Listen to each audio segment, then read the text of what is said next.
अस्सलाम वालेकुम। Welcome back to किस्सा इज़ार यूट्यूब चैनल। किस्सा इज़ार में दोबारा खुश आमदीद। मैं हूँ आपकी मेज़बान अतरूबा सिमाब। मैं आज आपके लिए लाई हूँ ए इश्क हमें बर्बाद ना कर, एपिसोड नंबर 17। एपिसोड को शुरू करने से पहले हमारे चैनल को सब्सक्राइब, वीडियो को लाइक और बेल आइकन बटन दबाना मत भूलना ताकि आपको हमारे मज़ेदार कहानियाँ नॉन स्टॉप मिलती रहें। चले अब चलते हैं नावल की। वो अगली रात यूके के लिए रवाना हुआ था। उसने पीछे रह जाने वालों को मुड़कर नहीं देखा था, ऐसे जैसे अगर देख लिया तो वो वही पत्थर हो जाएगा।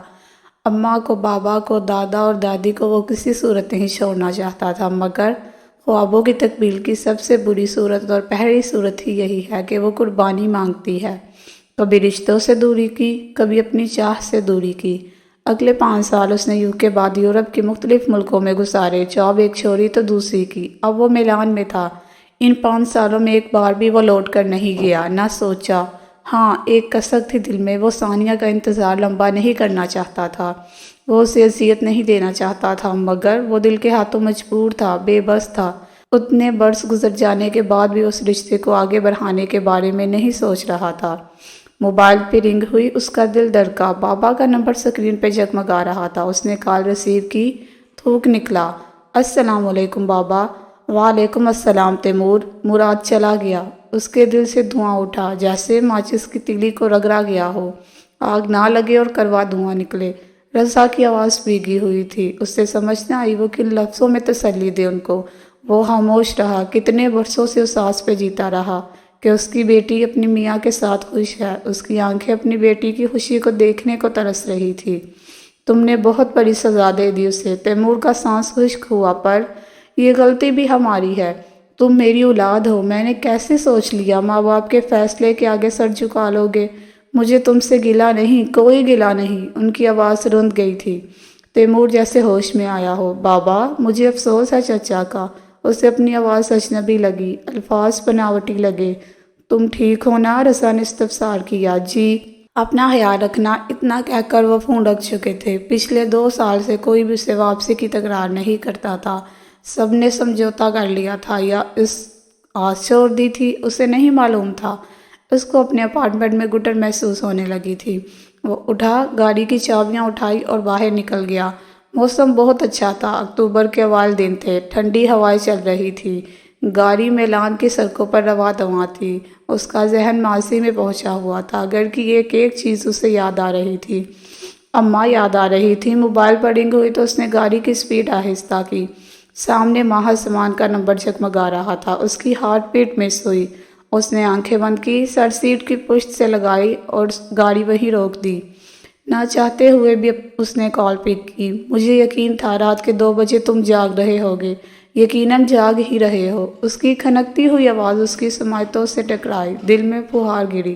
कॉल उठाने का फैसला मादर नहीं था। वो उसका चैन सुकून बनती जा रही थी।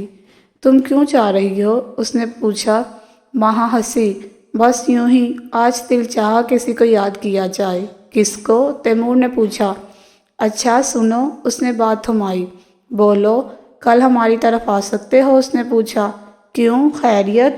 आप ही की बात पक्की हो रही है। यहाँ और कोई है ही नहीं जिससे हम ये खुशी शेयर कर सके।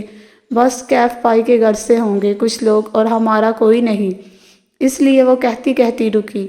अगर तुम मुझे पुलाव खिलाने का वादा करो तो वो हल्के फुल्के अंदाज में बोला। बिल्कुल वादा, मगर तुम्हें पहले आना होगा मेरी हेल्प के लिए। हवाएं चल रही थी तुम्हारे बादल से, बाहर की तरह अंदर भी। अब वाई नॉट? उसके दिलो दिमाग से सारे बादल छट गए। महकी हवाओं से मोतर कर रही थी। कैसे ना तुम्हें खास समझूं? सिर्फ चंद पल में मेरा वजूद पुरसकून हो जाता है महासमान। कैसे ना सोचूं वो सब जो तुमसे मिलकर बात करके महसूस होता है। कॉल बंद हो चुकी थी। वो खुद से मुहातिब हुआ। उसने गाड़ी आगे बढ़ाई, म्यूजिक ऑन किया। सितारा से जिन्हें कहते हो वो आंखें तुम्हारी हैं, जिन्हें तुम फूल से कहते हो वो बातें तुम्हारी हैं। वो बेसाख्ता मुस्कुराया। गाने के बोल उसके जज्बात की अक्कासी कर रहे थे। आप ही? डॉक्टर साहब ने तो कमाल कर दिया। इतनी अच्छी चॉइस। वहाँ जूनी के ड्रेस को बार बार छू के देख रही थी। ऑफ वाइट और पिंक कॉम्बिनेशन में वो बहुत खूबसूरत ड्रेस था। उसे शौक है मैं ब्राइडल ड्रेस पहनूं। इतना बड़ा फंक्शन भी नहीं, फिर भी زونی نہا کر نکلی تھی، بالوں کو تولیے سے آزاد کر کے برش کر رہی تھی۔ کھانے کا انتظام ہو جائے گا نا؟ کہا بھی تھا آرڈر کر دیتے ہیں، سب کچھ گھر مل جائے گا۔ ارے نہیں آپی، 10-15 لوگوں کا کھانا بنانا میرے بائیں ہاتھ کا کام ہے، آدھی چیزیں میں تیار ہیں، اب بس پلاؤ اور قورمہ تیار کرنا ہے۔ میں چاہتی ہوں آپ کی شادی کا ہر کام میں اپنے ہاتھ سے کروں، مگر سب تو نہیں ہو سکتا، لیکن چلے جو بس میں ہوا۔ زونی نے اسے مسکرا کر دیکھا، ماہا کو اس کی مسکراہٹ بہت پیاری لگی۔ آپی، کیا ایسا ممکن نہیں تھا ہم ماما بابا کو بھی بلا لیتے؟ زونی کے ہاتھ تھم گئے تھے، وہ برش ہاتھ میں لیے بیڈ کے کونے پہ ٹک گئی۔ اگر تم چاہو تو شادی پہ بلا لینا، مگر ماہا سوچ سمجھ کے۔ آپی، اب کون سا وہ میاں بیوی ہیں، الگ الگ 2 لوگ ہیں، یوں سمجھ لے 2 اجنبی، اب کیا ہوگا؟ ماہا نے اسے یقین دلایا۔ جاؤ، بیل ہو رہی ہے، شاید کوئی آیا ہے۔ ڈور بیل کی آواز پہ زونی نے کہا۔ وہ سر ہلاتی باہر نکلی۔ دروازہ کھول کر وہ حیران رہ گئی، اسے کہاں امید تھی وہ جلدی آ جائے گا۔ جاب لیس بندے کے بھی مزے ہیں، جب چاہا دل چاہے نکل جا۔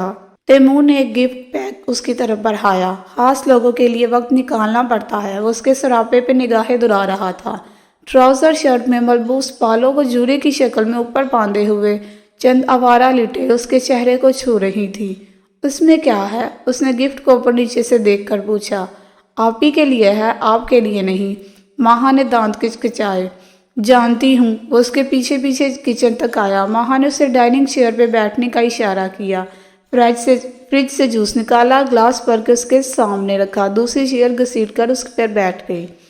تیمور بغور اس کا جائزہ لے رہا تھا۔ کچھ بھی تھا، وہ اس کے سامنے ہوتی وہ دنیا جہاں کے دکھ بھول جاتا۔ اسے اپنے ارد گرد ہوائیں مہکتی ہوئی محسوس ہوتی، دھڑکنیں بے ترتیب ہوتی۔ وہ دونوں خاموش تھے۔ ماہا نے اسے دیکھا۔ تمہاری آنکھیں بتا رہی ہیں تم سوئے نہیں، اس کی لال ڈھوڑیاں تھکی تھکی آنکھیں دیکھ کر بولی۔ شاید الجھا ہوا جواب قلبون تھا۔ چھوٹا سا فنکشن بہت اچھے سے ہو گیا۔ ماہا نے ہر ایک چیز کو نہایت سلیقے سے رکھا۔ کھانا بے حد لذیذ بنا، کوئی بھی تعریف کیے بنا رہ نہ سکا۔ اس سب میں جو چیز ماہا کو اچھی لگی وہ سونی کا پرسکون چہرہ تھا۔ اس کی آنکھوں میں خواب دبک رہے تھے۔ کیب کی نظریں اس سے ہٹ ہی نہیں رہی تھی۔ وہ دونوں باتیں کر رہے تھے۔ ماہا کے دل سے اس کے لیے دعائیں نکلی۔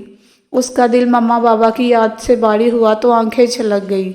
ہم ہیپی فیملی کیوں نہیں آپی؟ سب کے پیرنٹس ان کو اسکول چھوڑنے جب آتے ہیں تو ان کے ماما بابا مسکرا رہے ہوتے ہیں۔ ہمارے ماما بابا لڑتے کیوں ہیں؟ اس کو زونی کو کہیں بچپن کی بات یاد آئی۔ دے پریٹینڈ، زونی نے جواب دیا تھا۔ وہ مطمئن نہ ہوئی۔ نہیں آپی، وہ خوش ہوتے ہیں دل سے۔ ماہا نے اپنی بات پر زور دیا۔ آنسو جب چہرہ بھگونے لگے تو وہ وہاں سے ہٹ گئی، کسی کی نظر نہ پڑ جائے۔ کچن میں جا کر چہرہ صاف کیا، پانی پیا۔ وہ برتن سمیٹ رہی تھی جب وہ سامنے آیا۔ ماہا نے نظریں چرائیں۔ پھر کھانا کیسا تھا؟ مان گئی نا شیف ماہا کو؟ وہ اس پہ کچھ بھی ظاہر نہیں کرنا چاہتی تھی۔ وہ خاموش تھا۔ جواب نہ پا کر اس نے پلٹ کر اسے دیکھا جو اسے ہی دیکھ رہا تھا۔ کون کہہ سکتا ہے ماہا سماں روتی بھی ہے؟ گویا وہ دیکھ چکا تھا۔ ماہا نے چہرہ موڑ لیا، برتن سنک میں رکھنے لگی۔ ماہا، تیمور نے پکارا۔ ماہا نے آنکھیں بند کر لی۔ وہ دوبارہ رونا نہیں چاہتی تھی، اور اس شخص کے سامنے تو بالکل بھی نہیں۔ وہ اسے اپنا کوئی درد، کوئی دکھ نہیں بتانا چاہتی تھی۔ وہ ایک مضبوط لڑکی تھی۔ ہم اچھے دوست بن سکتے ہیں، تیمور نے کہا۔ ضروری نہیں دوستوں کے آگے رویا جائے۔ ہم دوست ہیں اور ہم ایک ساتھ ہنسیں گے۔ میں تمہارے ساتھ گھومنا چاہتی ہوں، کھانے کھانا چاہتی ہوں۔ میں چاہتی ہوں ورلڈز بیسٹ پیزا تم مجھے کھلاؤ۔ دوست آنسو صاف کرنے کے لیے ہی تو نہیں ہوتے، ہے نا؟ وہ 2 قدم آگے بڑھا۔ اور اگر مجھے ضرورت ہوئی تمہارے ساتھ کی، تمہارے سامنے رونے کی، تاکہ تم میرا درد سمجھ سکو، اسے کم کر سکو، میرے آنسو پوچھ سکو، تو کیا تم ساتھ دو گی؟ ماہا نے اس کی آنکھوں کو غور سے دیکھا۔ تھکی ہوئی آنکھیں اس سے بہت کچھ سنا رہی تھی۔ اس نے اس بات میں سر ہلایا۔ وہ مسکرایا۔ چلتا ہوں۔ ماہا نے اسے روکا نہیں، نہ چھوڑنے باہر تک گئی۔ وہ وہی سنک کے ساتھ ٹیک لگائے کھڑی رہی۔ آج پہلی بار اس نے اس ماہا کی جھلک دیکھی تھی جس کو وہ برسوں سے اپنے اندر چھپائے ہوئے تھی۔ رات کے 2 بج رہے تھے شاید۔ کروٹیں بدل بدل کر وہ تھک چکا تھا۔ نیند آنکھوں سے کوسوں دور تھی۔ وہ اٹھا، کھڑکیوں سے پردے ہٹائے بغیر میں باہر آ گیا۔ ہلکی ہلکی بارش ہو رہی تھی۔ وہ وہی رکھی لوہے کی کرسی پر بیٹھ گیا۔ اندر کی جلن دھیرے دھیرے کم ہو رہی تھی۔ ہلکی ہلکی بوندوں سے اب وہ گیلا ہو رہا تھا۔ موبائل نکالا، व्हाट्सएप पे उसका नंबर सबसे ऊपर था। उसका ना तो कोई दोस्त था, ना ही ज़्यादा किसी से बात होती थी। घर तो वो कॉल करता था, कभी किसी से व्हाट्सएप पर बात नहीं की। मासूमान ज़ेर लब बोला, अगर कोई कहे कायनात में सुकून कहाँ है, तो मेरा जवाब होगा तुम्हारे साथ में, तुम्हारे होने से पता नहीं कैसे मेरा वजूद महकने लगता है, अपने जिंदा होने का यकीन होने लगता है। उसकी डीपी को ज़ूम किए वो ख्यालों में खोया हुआ था। रात के 2 बजे किससे बातें हो रही हैं? उसका मैसेज फौरन रिसीव हुआ था, तुमसे। वो मुस्कुराया, वो सीन करके ऑफलाइन हो गई। तैमूर ने मैसेज किया, माहा जी, तुम्हें कोई इंसान ऐसा मिला जिसने तुम्हारे लिए जिंदगी के मायने बदल दिए हो। तुम्हें जीना अच्छा लगने लगे, धूप में भी धूप ना लगे, तुम्हें लगे जैसे सब बहुत खूबसूरत हो गया। उसका मैसेज पढ़कर वो हंसी। ये तो मोहब्बत की निशानी है तैमूर चौधरी, कहाँ फंस गए? उसका मैसेज पढ़कर उसने गहरा सांस लिया। कौन है वो खास मोहतरमा जिनमें इतने गुण हैं? तैमूर ने मैसेज टाइप किया, अगर मैं कहूँ वो तुम हो तो? माहा की मुस्कुराहट एक पल को थमी। मोबाइल की स्क्रीन को घूरते हुए उसने टाइप किया, तो मैं कहूँगी तुम तन्हा मुसाफिर हो। उसका जवाब पढ़कर वो खामोश हो गया। बारिश तेज हो रही थी। बार बार मोबाइल की स्क्रीन साफ करके वो मैसेज टाइप करता मुकम्मल भीग चुका था। अंदर गया, शर्ट उतारी, ट्राउज़र चेंज किया, वापस आकर सोफे पे लेट गया। थोड़ी देर में कुछ याद आया, फ्रिज की तरफ पड़ा, वहां रखी वाइन उठाई, बोतल से मुंह लगाकर पी गया। तो मैं कहूँगी तुम तन्हा मुसाफिर हो। मैसेज आंखों के सामने लहराया। बोतल वापस रखकर वो दोबारा सोफे पे लेट गया। अब उसे नींद आ जानी थी। कुछ देर में वो होशो हवास से बेगाना होने वाला था। ये क्या है? जूनी ने कैफ को देखा जो ढेर सारे शॉपिंग बैग्स उसके सामने रख रहा था। वो मुस्कुराया। कैफ? वो फिर से बोली, माय डियर, ये कुछ चीजें हैं तुम्हारे लिए। उसने सोफे से ट्रे लगाकर उसे देखा। कितने दिन हुए हमारी एंगेजमेंट को, उसमें से कुछ भी अभी मैंने यूज नहीं किया। जो तुम लाए थे अभी तक सब कुछ वैसा ही पड़ा है। मुझे ब्रांड्स का शौक नहीं है कैफ, तुम हर चीज ब्रांडेड लाते हो, महंगी लाते हो। वो उसके पास आकर बैठा, उसका हाथ अपने हाथ में थामा। तुम ये सब डिजर्व करती हो जूनी, दुनिया की हर चीज पे हक है तुम्हारा, और मैं चाहता हूँ तुम खुश रहो। मुझसे कोई शिकवा ना हो तुम्हें। मेरी खुशी तुम्हारे यकीन और इत्मीनान में है। मैं चाहती हूँ तुम कभी मुझे छोड़ के ना जाओ। मेरे अंदर खौफ है, मेरा खौफ मिटाओ। मुझे चीज़ों की चाह नहीं है कैफ। जिंदगी इन ब्रांड से बिल्कुल अलग है, मुख्तलिफ और तलख। वो मुस्कुराया, तुम फिक्र ना करो, हमारा रिश्ता बहुत खूबसूरत रहेगा। तुम्हें यकीन चाहिए, मुझे तुम्हारा प्यार चाहिए।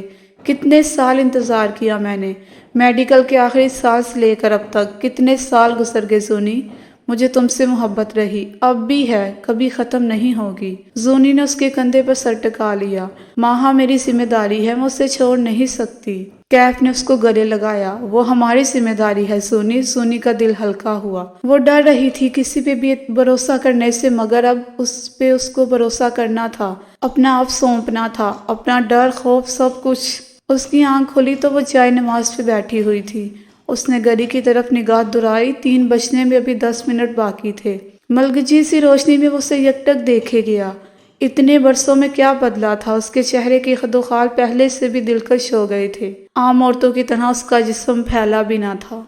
जी तो फ्रेंड, कैसी लगी आज की एपिसोड? कमेंट सेक्शन में ज़रूर बताइएगा। फिर हाजिर होंगे नॉवल की नेक्स्ट एपिसोड के साथ। तब तक के लिए इजाज़त, अपना ख्याल रखिएगा। अल्लाह हाफिज़।